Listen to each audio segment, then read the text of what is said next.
I'm Cheryl Wilkerson. Don't forget, join me every Sunday at 11 o'clock. And as always, behold the green and gold.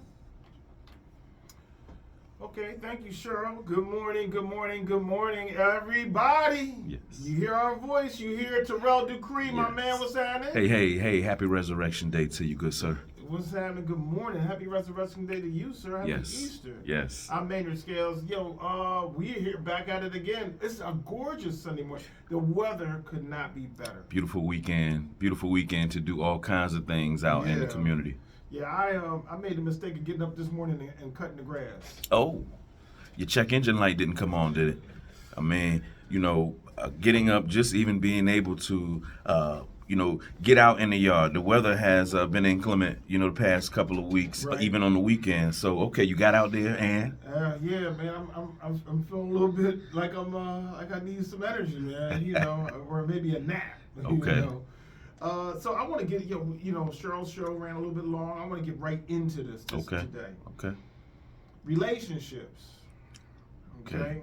okay. And when do you start to ask certain questions? Okay. So, I am a fan of TikTok. I won't sit here and lie. It's my guilty pleasure. Mm. I like watching stupid videos. I would never post a video myself. You're not going to catch me doing a TikTok dance or anything like that or some challenge. But Okay. I like watching the dumb videos and then people come on and say things and start up controversy and whatnot. And one of the controversies was, or one of the questions was, when you're dating a person of the opposite sex, when do you begin to ask, when are questions allowable? For instance, you're dating someone, and when can you ask, how soon can you ask about her ex-boyfriend? Mm. Like, what happened with your relationship? Okay. Why did that not work out? Not necessarily like, where's he at? What can we hang out? But Right.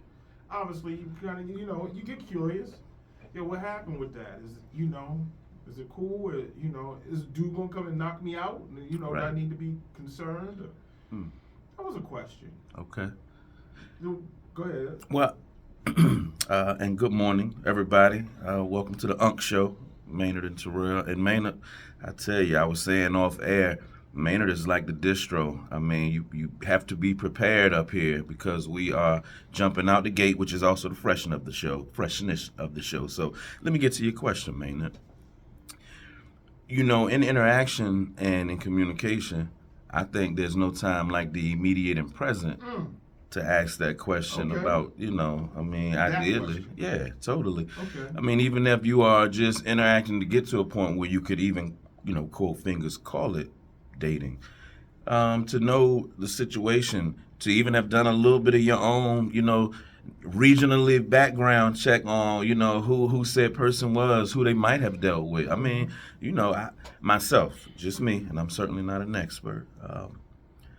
I would always do somewhat of my due diligence or kind of know a little something about any of that, because you don't want to be blindsided, and I don't necessarily want to rely on, say, a person who might be just showing me a representative and not the real person. Okay.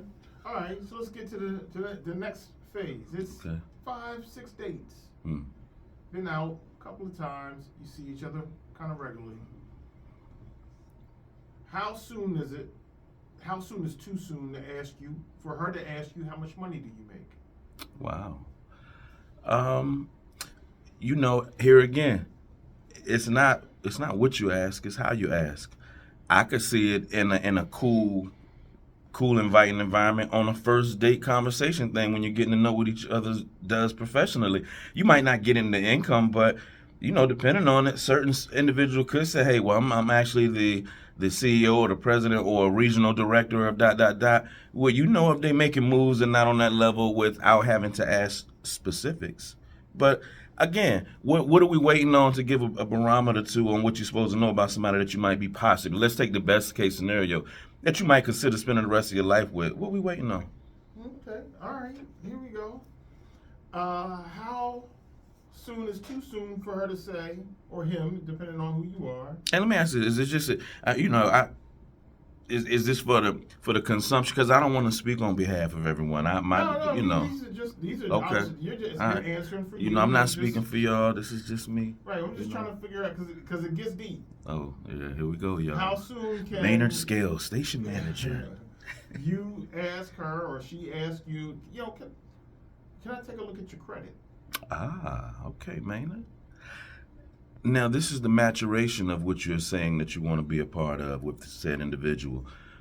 The credit discussion certainly is one of those when, you know, you might be, you know, thinking about cohabitation, thinking about moving to the next level. I guess, you know, in the aspect of, you know, those that might be trying to get down the aisle, figuring out how we're going to pay for all this stuff that we talking about. We want to celebrate our union about. So credit again is in all of the eye of the beholder. You could meet somebody that's feeling you like that, and you could be in a jam, and that person could possibly want to co-sign for you with only a few months of knowing, or maybe a nice exciting evening. Next thing you know, you got a co-signer. You know, So and here's the young lady said, look, I want to know about your credit, maybe on the first or second date, maybe like the second or third date. Okay. And her position on it was, listen, at this point in our relationship, in these 3 dates, I have to decide whether or not we're wasting time. I can appreciate if that. I'm going to go past the third date, then we probably are going to, you know, the distance between date 1 and 3 could be light years, but the distance between date 3 and date 33 is a snap of a finger. Yes. She's saying basically, once I get to the third or fourth date, we're in this. We off. Yeah, we rolling. Right. And then if I get to the 34th date and I find out that your credit is a problem, I should have known about this on the second or third date, so I wouldn't have never got to the 34th date. It's hard for me to argue with that, you know, with that approach. I can appreciate that. The guy's question, the return question from him to her was, okay, let us assume that that's what we're doing. Third date, have you ever had an abortion? Wow. Now she felt different about that. And she was like, well, that's none of your business. Well, he said, well, I need to kind of know, because if we want to have children, I need to know all the parts are working, as you should know that all my parts are working. That, you know, I'm not impotent. I have not had a vasectomy. I have not had any injury that would cause me to not be able to father children. Yes. And I want to make certain that you. So at first it starts with, like, you know what, you know, how much money you make, to, it's very important, these medical discussions. You know, I will say this in the study. It is the conversation that certainly needs to be had. There is not any wasted information in this study. And I myself don't do TikTok, but you know, the information on there is refined and amazing in this subject matter. You know, for prospective couples, yes. To, you know, that question about a woman's body and her reproductive choices. You know, I'm gonna toe the line and just simply say I look at it like a Carfax. You do want to know all of the working components, but again, that's a discussion for the two of you at a time and in a place. I certainly, for the fellas, I would probably abstain from letting that be your lead on how to ask a queen, or you know, how to ask about how we're going, you know, bear children and how we're planning on doing that. You know, my approach may be, hey, have you, in times of you know, going through life and things, have you had any complications? Have you ever been pregnant before? Maybe that question, have you ever been pregnant before, is a little more delicate than the back end of that, because we, you know. And you can ask that question, and we're going. But once you ask that question, you're going in that direction. But you can ease into it and allow her to open that door for that. All right, 757-823-9672, 757-823-WNSB. We're in the studio. We're live this morning. Yes. We want to invite your questions and find out, are there things that you, delicate questions that you want to ask someone that you're dating, and how do you ask it? How soon do you ask these things? Can you ask these things early? And does that change as you change. Now, for instance, I don't know if I was concerned about a lot of those kinds of questions when I was 23. Right. And I'm not in the dating world, you know, being a married man. Right. But if I turned 53 this year, and I probably don't care a lot either, because I'm never having children again. Okay. I'm thankful for my one daughter. And I have none.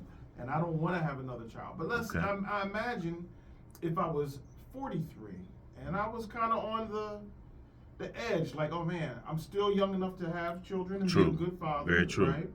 And she may still be young enough to have children. Yes. We're on the edge. I may want to ask that question very early in the conversation. That's a great approach, because you're right. 43, you don't have a lot of time to waste when you're really on the cusp of possibly one of you not being able to bear, you know. So, and again, to each his own, but you also want to be cognizant of being one of the more elder statesmen at the PTA meeting when you show up, you know. So, all of those questions, yes, you might want to be expedient in asking, hey, look, because again, this is about intent, everybody.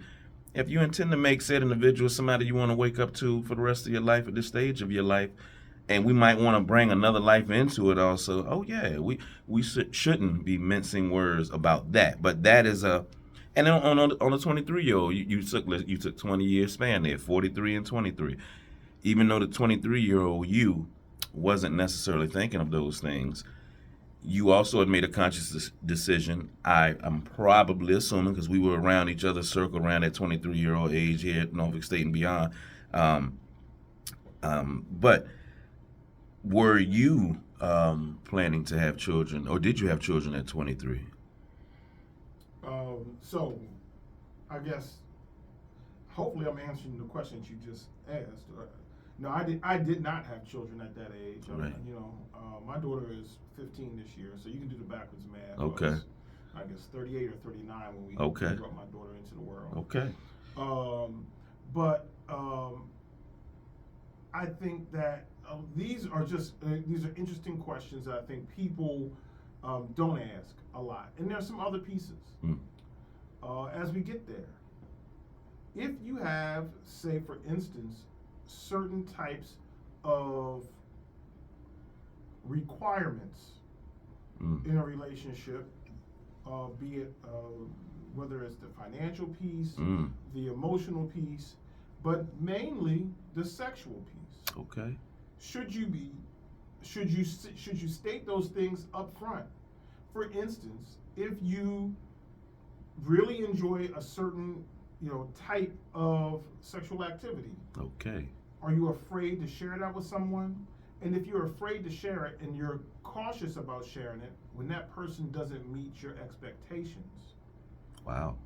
do you blame them? If they don't know, then they don't know. If, said female says, hey, I really enjoy having a goat in the room. Wow. Right? That's A kinda crazy. a sexual credit app is what you're basically Right. saying. That Okay. I really enjoy Wow. this, but they never tell you that. Can they hold you accountable Wow. for something that you never shared? Now that's deep, Maynard. You always hear the rolling joke in a lot of shows, the term cuckolding and different things to that, I mean, it's, you hear it all the time. People have their likes. I think it's actually refreshing that again, I'm going back to it, man, the divorce rate in our nation is extremely high and has been that way, when you think about it, for eons. We all know people who spent $20,000+ on weddings, and 5 years later, I used to film weddings. I think, man, you may have.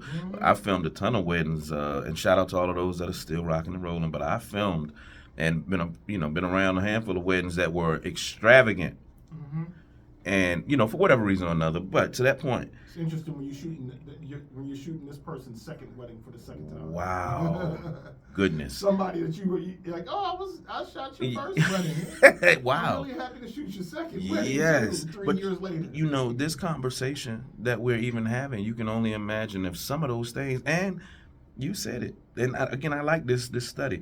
The sexual aspect is so important. what you like, and you said it best. That also goes to that Carfax of a person asking those questions, because you do need to know a little backstory. Where she from? What school she went to? What neighborhood? What club she used to be at? You know, who her homegirls? You know, who her homeboys? You know, all of those things. All of those things matter to know about. You can know to a certain extent what somebody into based on what you might know about them. Or do those things matter? Say, Right. for instance, I'm not from Virginia. Mm-hmm. And grew up most of my, my growing years, I was, 19, 20. I was 20 when I left home Okay. for Virginia. Okay. So who I ran with between 20 and say 16 years of age is of no consequence to any person, any woman that I would have dated here. In addition to that, my wife's not from Virginia. Wow. In fact, she wasn't born in America. Okay. So, Talking about perspective. who Wow. she ran with for 15 or 20 years before she and I met Mm. means little to nothing to me. She used to run with for the sake of argument, she ran with the biggest dope dealer in all of Ithaca, New York. Hey, I don't know him, I don't know that, and I don't know anyone who knows those people. does it matter? Doesn't matter. Mm. So, I was having a conversation with a student earlier, maybe a week ago, 2 weeks ago, and I was just saying, your reputation, seemingly matters, and we hold on to it. Yes. But isn't it just as great as arm's length distance? Meaning, as soon as you're outside of the distance, a certain distance, you're an entirely different person. If you decided today, with everything that you've done here, all the scandalous, crazy things that you've done all up and down the city of Portsmouth and Chesapeake, Norfolk, Virginia Beach, and Hampton, Suffolk, you even wild out in Williamsburg. Bingo. You Brunt. wild out, crazy. Toano. And then tomorrow you move to Tempe, Arizona. Mm. What of what? Repackage that thing and get it all the way over in the West Right. Coast. Of what does that matter? Man, that is a great question, because I could tell you, Maynard, and growing up and talking to the fellas a little bit more of the barbershop talk, I can attest to where someone is from. Again, what they used to be into, or sometimes word of mouth matters now. Your reputation is on how folk talk about you, men and women. Men and women both will communicate. It's always funny when two of the opposite sex, a homeboy and a homegirl, and one of the other might ask, "But hey, what's up with your homegirl such and such, or your homeboy such and such?" You always want to see the reaction of said friend and how they might respond, because they may know something about said friend you're asking, that they either cool with you asking about them or might have some apprehension about it. So you have to watch that angle as well. So we're just talking, just chit chat, trying to figure out how to answer certain kinds of questions. Give them the phone number again, Maynard. 757-823-9672, 757-823-WNSB. Give us a call if you want to Yes. get on this conversation. We got 5 minutes left, but we still Yes. have time to hear from you. So we've gotten to a handful of questions when courting or dating someone of the opposite sex, or those of you who choose to love differently, someone of Yes. the same sex. That's Yeah, your business. no that's doubt. fine. Safe space here, It's a Maynard. safe space. So the questions that we kind of got, like, when do you ask about money? How soon in a relationship do you ask about money? How soon in a relationship do you discuss credit? How soon in a relationship do you discuss someone's health, their reproductive health, if that's important to you, their sexual health, if that's important to you, their sexual proclivities? How soon do you begin to investigate someone's parental lineage? Like, did your father have diabetes? Did Wow. your mother have breast cancer? Do Mm. you want to know those things? Are these things out of bounds to ask? Is that out Wow. of bounds? And that's an amazing question, Maynard. And it piggybacks off of our last week discussion on end of life care. Some of those questions about someone's health care, the lineage, what could be passed down hereditarily, could also dictate if you all buying a house together or making an investment into a business that you all are doing as a couple or as an entity. Yeah, you might want to know if said individual just took out a $100,000 or $1 million life insurance, or a family member has taken out said life insurance policy on your significant other or spouse, because you know you don't want to find that out later in the stage. Think about it. Again, this conversation is amazing. Why would you not want to know anything that could possibly be a detriment to your overall relationship with this individual? Okay. If anyone wants to get in on this, 757-823-9672, 757-823-WNSB. Give us a call. Have you been in a scenario where there was information that you uncovered years later, 2 years later, 5 years later, 10 years later? I have a friend and a good buddy of mine who married a woman. Unfortunately, it has not worked out. And he later discovered that her family history, there was a history of dysfunction. There was a history of abuse. There was a history of just the kind of not something that he was accustomed to. So I think it was unfortunate in some ways when the problems that presented themselves in his relationship with his wife existed. He had no experience with those types of problems. Right. There's a joke that Robin Harris, I believe, is the comedian. He told. He says his woman got home, his wife got home, girlfriend, wife, at 3 o'clock in the morning.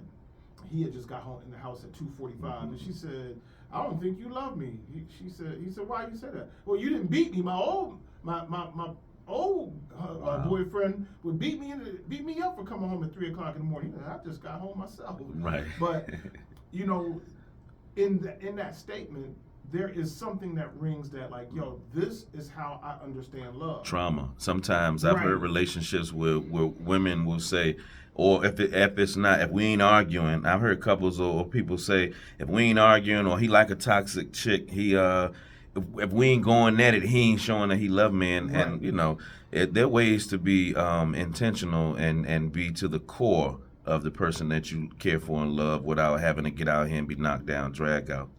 I mean, you know, you could be right, you know what, without having to, you know, be in court or have the neighbors know all your business. Right. Well, you know, I think we'll talk the next time about knowing all your business. Social media has gotten us to the point where some, you know, guy and girl get together, one person posts everything on social media, one person don't post anything. One person changes their status, that they're in a relationship, the other person, I don't get involved with that. We'll talk about that next time. Okay, man. Yo, thanks for joining us. We hope that you guys, you know, heard something that may make you think, may make you say, don't go in there and cut that man, because we done been in here talking. Poor guy. You know what I mean? Yo, coming up next is In Your City, my man Arrington Gavin and his homies. And after that, we got the Claville Report. We're Hot 91, Solar VA. Thanks for listening. Have a great day. Happy Easter. Happy Easter.